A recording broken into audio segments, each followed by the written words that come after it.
Nos amis togolais sont en train de réaliser leurs propres rêves. Le Togo et la Chine célèbrent ensemble le 70e anniversaire de la fondation de la République populaire, une initiative de l'Association d'amitié Chine-Togo AACT, dirigée par Yao Blois Agbo, ambassadeur à Pékin pendant 13 ans. La Chine est un grand et beau pays qui a aussi connu un passé douloureux comme bien d'autres pays africains. Mais grâce à son génie, il est devenu la deuxième puissance économique mondiale, un pays prospère et respecté, a déclaré mercredi le diplomate. Une puissance qui a développé sa présence en Afrique, notamment au Togo. Les réalisations y sont très nombreuses. Routes, ponts, aéroports, stades, bâtiments administratifs, sans évoquer les prêts concessionnels accordés par l'Exim Bank of China. Nous sommes heureux de constater que nos amis togolais sont en train de réaliser leurs propres rêves. Nous serons à leur côté et pour construire une communauté de destin encore plus solide, a déclaré l'ambassadeur chinois à Lomé, Chao Wendo. Passage de témoins dans la transparence. Les communes nouvellement créées vont disposer de budgets autonomes. Les maires fraîchement élus et les conseillers municipaux, peu ou pas expérimentés, devront faire preuve de rigueur et de transparence dans la gestion municipale. La reddition des comptes est indispensable pour donner du sens à tous les processus de décentralisation. C'est le message adressé aux nouvelles équipes locales qui prennent des fonctions ces jours-ci. Les délégations spéciales vont passer le relais aux municipalités au plus tard mercredi prochain. Elles devront aussi rendre des comptes en donnant les clés des mairies. Le ministre de l'administration territoriale, Paya Doua Boupessi, a invité ce samedi les préfets à faire preuve de la transparence la plus totale. Qui est en mesure de battre les candidats du pouvoir? Christian Speaker, un juriste togolais installé depuis des décennies en Allemagne, a annoncé récemment sa candidature à l'élection présidentielle de 2020. L'homme est inconnu du grand marché. Le recours aux médias est un moyen indispensable pour bâtir sa notoriété. Invité lundi d'une radio privée, il s'est exprimé sur le prochain scrutin. Il se déclare opposé à une candidature unique de l'opposition qui, selon lui, favoriserait le pouvoir.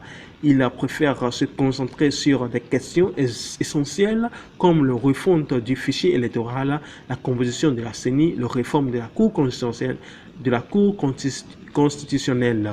Le temps est court et c'est pourquoi l'opposition doit s'y mettre sérieusement, explique M. Speaker. Mais à ce stade, il reconnaît que l'objectif sera difficile à atteindre.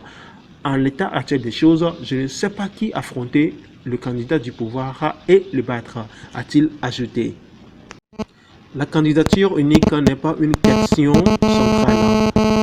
Afin de parvenir à une candidature unique de l'opposition à la présidentielle de 2020, l'archevêque émérite de Lomé, Monseigneur Philippe Fanoko Bodjo, a demandé aux Togolais d'observer une journée de jeûne par semaine. Mercredi, le chef de parti des Togolais, PT Nathaniel Olympio, s'est déclaré surpris par cet appel. D'ailleurs, estime-t-il, la question de la candidature unique n'est pas centrale. Si nous avons un candidat unique ou des candidats multiples, peu importe à partir du moment où les conditions d'organisation du scrutin ne sont pas claires, explique-t-il. M. Olympio va plus loin. En réalité, dans aucune démocratie, on ne parle de candidature unique. Même si le contexte togolais rend cette question légitime, la poser en l'état et focaliser toutes les intentions et les débats sur ça n'est pas ce qu'il faut. Le patron du PT n'est pas le seul sur cette ligne. Jean-Pierre Favre, MC Yagoibo et Komi Oulou sont également hostiles à un candidat unique de l'opposition. Vivacité de la démocratie togolaise. Marc Vizier, l'ambassadeur de France au Togo, estime que les récentes élections municipales ont été un succès et une étape dans le processus de décentralisation engagé par les autorités. L'élection des maires issus de l'opposition est un bon signe et le preuve de la vivacité de la démocratie togolaise, explique-t-il dans l'entretien qui suit. Republic of Togo.com. Quelle lecture faites-vous dans la tenue des élections locales? Marc Vizy. Les élections locales sont importantes dans l'instauration de la démocratie. Elles vont permettre de faire participer le plus grand nombre à la démocratie à la base. Et je crois que c'est un progrès. Il revient maintenant aux maires de prendre en main le destin de leur commune avec les compétences et les moyens qui leur seront octroyés. Mais tout ça sera fait progressivement. En France, par exemple, le processus a commencé il y a bien longtemps, mais il a fallu des années pour aller vers une véritable appropriation par les citoyens. République of Togo. Le Togo pourra-t-il compter sur la France pour la mise en œuvre de la décentralisation? Marc Busy. L'Union européenne le fait, l'Allemagne également. Pour ce qui me concerne, nous n'avons pas de programme spécifique de coopération en matière de décentralisation, mais des collectivités locales françaises ont des accords de jumelage et des coopérations avec les délégations spéciales qui étaient jusque-là présents. Aujourd'hui, avec ces élections, ces partenariats devront être renforcés avec davantage de jumelage. République of Togo, les opposants ont été élus maires. C'est une bonne chose. Marc Fusey, le fait que des opposants aient participé et que l'opposition dispose d'élus démontre la vivacité de la démocratie togolaise. Ce n'est pas nouveau. Cela se fait ailleurs. République of Togo. .com. Des alliances électorales de toutes sortes et parfois contre nature ont été observées pour l'élection des maires et de leurs agents. Qu'en pensez-vous, Marc Bézé? La tabouille électorale, ça existe partout, y compris en France. Je n'ai pas à me prononcer sur ces alliances qui ont lieu ici au Togo. Convention européenne d'UNIR à Paris. La représentation d'UNIR France organise le 5 octobre prochain sa convention européenne à Paris. Sympathisants et militants du parti du pouvoir sont les bienvenus. Ce rendez-vous prend une dimension plus large et prévu avec la présence des sections UNIR dans plusieurs pays européens. Les participants discuteront les grands défis sociopolitiques à relever avant la présidentielle de 2020 et bien sûr après. L'accès est gratuit, mais les réservations sont à effectuer préalablement par mail à l'adresse suivante: contact@unirfrance.org. Faure Gnassingbé à l'ouverture de l'AG de l'ONU. Le président Faure Gnassingbé a assisté mardi à l'ouverture de l'Assemblée générale des Nations unies à New York. Il a assisté au discours du président américain Donald Trump. Ce dernier a menacé d'augmenter encore la pression sur l'Iran au moment où les pays européens multiplient les initiatives pour tenter de faire baisser la tension. Le locataire de la Maison Blanche a multiplié les mises en garde à Téhéran. Tant que l'attitude menaçante de l'Iran continuera, les sanctions ne seront pas levées. Elles seront durcies, a-t-il lancé devant les représentants des 193 membres des Nations Unies. Tous les pays ont le devoir d'agir. Aucun gouvernement responsable ne devrait subventionner la soif de sang de l'Iran, a-t-il poursuivi, sans cependant mettre en avant de nouvelles propositions et reprenant largement la tonalité de ses discours des 2 années précédentes. Donald Trump s'est ensuite livré à une vigoureuse offensive contre les pratiques commerciales iniques de la Chine qui ont justifié sa politique protectionniste vis-à-vis de Pékin. Le président américain a affirmé que les États-Unis surveillaient de très près la situation au Venezuela alors que de nouvelles sanctions contre le secteur pétrolier vénézuélien étaient annoncées à Washington. Tout le monde spécule à l'ONU depuis plusieurs jours sur une rencontre entre Trump et son homologue iranien Hassan Rouhani, qui s'exprimera, lui, mercredi à la tribune. Un tel face-à-face historique pourrait espérer ses partisans, atténuer les tensions encore à accrues depuis les attaques du 14 septembre contre 2 installations pétrolières saoudiennes attribuées par les Occidentaux à la République islamique. Jour de souvenir.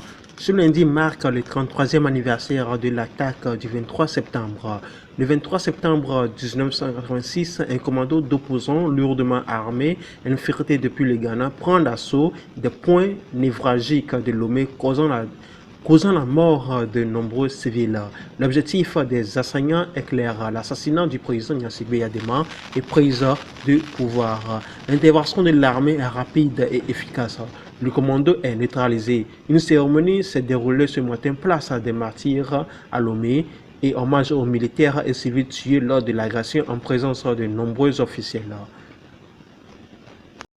Disparition d'un grand ami du Togo. L'ancien président français Jacques Chirac est mort jeudi matin à Paris et à l'âge de 86 ans. L'ex-président, grand ami du Togo, est une figure majeure de la droite française. Celui qui n'apparaissait plus en public depuis plusieurs années fut président pendant 12 ans, 1995-2007, 2 fois Premier ministre, 3 fois maire de Paris, créateur et chef du parti et ministre à répétition. Ces mandats de président français resteront marqués par son nom à la Deuxième Guerre d'Irak initiée par les États-Unis, la fin de la conscription militaire à la renaissance de la responsabilité de l'État français dans les crimes nazis ou son cri d'alarme « Notre maison brûle » face à la dégradation de l'environnement dans le monde. Jacques Chirac était parvenu à conquérir la présidence française, rêve d'une vie pour ce fils unique. En 1995, après 2 candidatures infructueuses, 1981 et 1988. J'aime l'Afrique, ses territoires, ses peuples, ses cultures. Je sais qu'elle porte en elle un dynamisme exceptionnel. J'ai confiance en son avenir car j'ai la conviction que l'Afrique nouvelle est en marche, déclarait M. Chirac lors du dernier sommet Afrique-France dans sa présidence en 2007. En apprenant son décès, Faure Gnassingbé a évoqué un homme de conviction et de division, humaniste fidèle, ami du Togo et de son peuple. L'ami personnel de Gnassingbé Eyadema, Chirac, est décédé. Il était président de la République française lorsque, en 2005, le père de Faure Gnassingbé, Étienne Eyadema Gnassingbé, quittait le monde des vivants. La France vient de perdre un ami personnel, avait déclaré Jacques Chirac. Selon son gendre Frédéric Salad Barou, l'ancien président français est décédé ce matin, jeudi 26 septembre 2019, à l'âge de 86 ans. En 2010, 2015 et 2016, Jacques Chirac avait été hospitalisé pour une infection pulmonaire. Chirac a fini sa carrière politique en tant que membre du Conseil constitutionnel, privilège réservé aux anciens chefs d'État français. Il ne siège plus depuis le 9 décembre 2010. Cette carrière politique, il a lancée en 1965 en Corrèze, où il est devenu conseiller municipal de Sainte-Firole. Il faut dire qu'il a connu une ascension rapide dans sa carrière. En 1977, il devient maire de Paris et puis plus tard, en 1986, Premier ministre avec François Mitterrand comme le président de la République. Jacques Chirac a été devenu président de la République française en 1995. Né le 29 novembre 1932 dans le Vieux arrondissement de Paris, il était physiquement affaibli depuis quelques années. Jacques-René Chirac, de son nom complet, a été président de la République durant 12 années. Après avoir remporté l'élection présidentielle face à Lionel Jospin le 7 mai 1995, avant d'être réélu le 5 mai 2002 face à Jean-Marie Le Pen, informent nos confrères de la RTL.fr. Parce qu'on peut prêter ses termes en disant que le Togo vient de perdre un ami personnel, paix à son âme.